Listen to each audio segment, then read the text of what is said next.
Bismillahirrahmanirrahim. Assalamualaikum.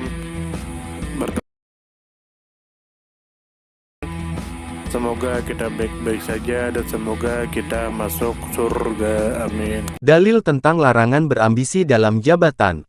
Abdurrahman ibnu Samurah berkata Nabi Muhammad bersabda, "Wahai Abdurrahman ibnu Samurah, janganlah engkau meminta jabatan karena jika engkau diberi karena memintanya maka engkau akan terbebani. Jika engkau diberikan jabatan tanpa memintanya engkau akan dibantu mengatasinya." Hadis riwayat Al-Bukhari pada kitab Sumpah dan Nazar bab firman Allah, "Tidaklah Allah main-main dalam mengambil sumpahmu."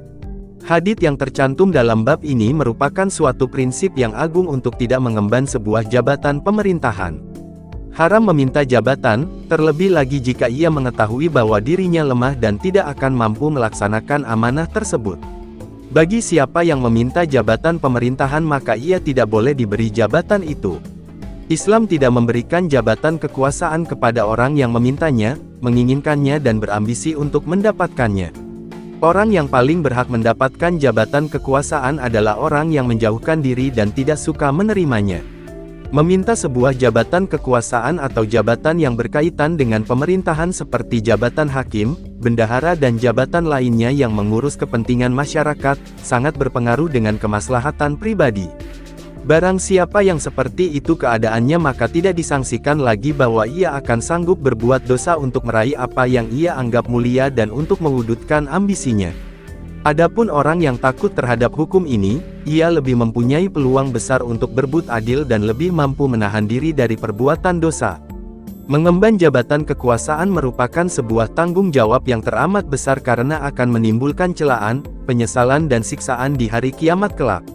Kecuali bila ia mengembannya berlaku adil dan melaksanakan semua kewajibannya. Akan tetapi orang seperti ini sangatlah sedikit.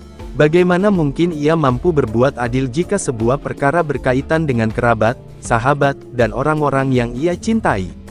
Boleh menerima sebuah jabatan apabila memang ditunjuk oleh khalifah atau diangkat oleh ahli wal aqdi. Karena bagaimanapun masyarakat harus memiliki seorang pemimpin yang dapat menjalankan syariat Allah di tengah-tengah masyarakat dan tidak pernah merasa sangsi dalam melaksanakannya.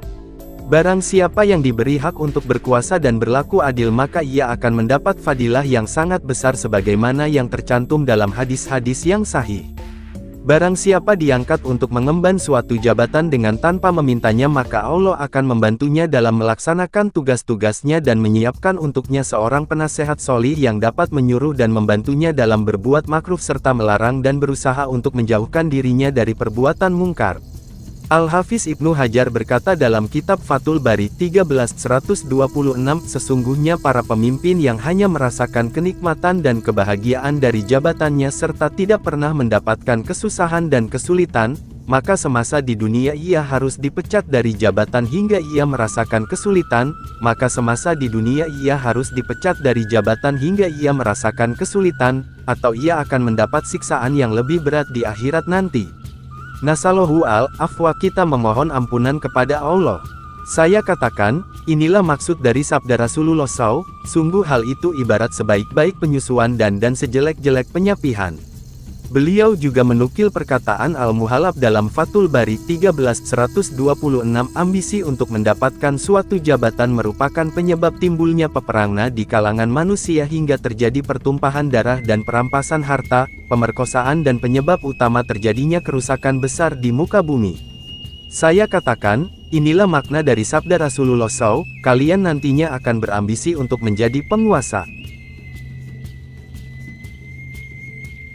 Ini merupakan kabar yang diberitakan Rasulullah SAW, sebelum terjadi dan setelah itu memang benar terjadi sebagaimana yang beliau beritakan dan ini adalah salah satu perkara yang telah diperingatkan Rasulullah SAW, semenjak dahulu.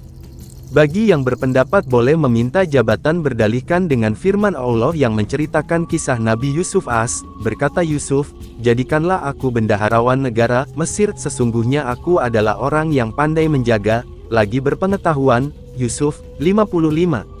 Pendalilan dari ayat ini masih perlu ditinjau dari beberapa sisi. Pertama, Yusuf adalah seorang nabi dan tentunya seorang hamba tidak mengetahui kemampuan dirinya seperti yang diketahui oleh para nabi. Nabi Yusuf mengetahui bahwa tidak ada seorang pun yang menyamainya dalam berlaku adil, dalam memperbaiki masyarakat, dan dalam menyalurkan hak-hak fakir miskin. Kedua, syariat yang turun kepada umat sebelum kita tidak berlaku untuk kita. Terlebih lagi bila dalam syariat kita tercantum sesuatu yang bertentangan dengan syariat terdahulu. Ketiga, pada zaman Nabi Yusuf tidak ada seorang pun yang ahli dalam bidang tersebut selain Nabi Yusuf. Keempat, Yusuf mengucapkan hal itu kepada orang yang tidak mengenalnya. Oleh karena itu Ibnu Katsir berkata dalam bukunya Tafsir Al-Quran Al-Azhim 2:499 untuk suatu keperluan, ia boleh memintanya jika keahliannya tidak diketahui orang lain. Daftar Pustaka 1. Hakim, Arif Rahman, kumpulan hadits Sahih Bukhari Muslim terjemahan dari Al-Lu'lu' wal Marjan. Chat, Jawa Tengah, Insan Kamil Solo, 2011M. 2. Al-Jafi, Muhammad bin Ismail, Abdullah Al-Bukhari. Jami Al-Sahih Al-Muhtasar. Jilid IX, Chat.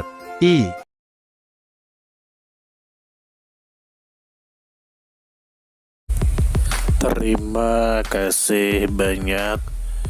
Mohon maaf jika ada salah. Semoga kita masuk surga. Semoga kita semua disehatkan badan, dilancarkan rezeki, dikabulkan segala hajat. Terima kasih banyak. Sampai bertemu di pertemuan selanjutnya. Salam damai. Terima kasih. Semoga kita baik-baik saja. Mohon maaf. Terima kasih. Semoga kita baik-baik saja. Mohon maaf.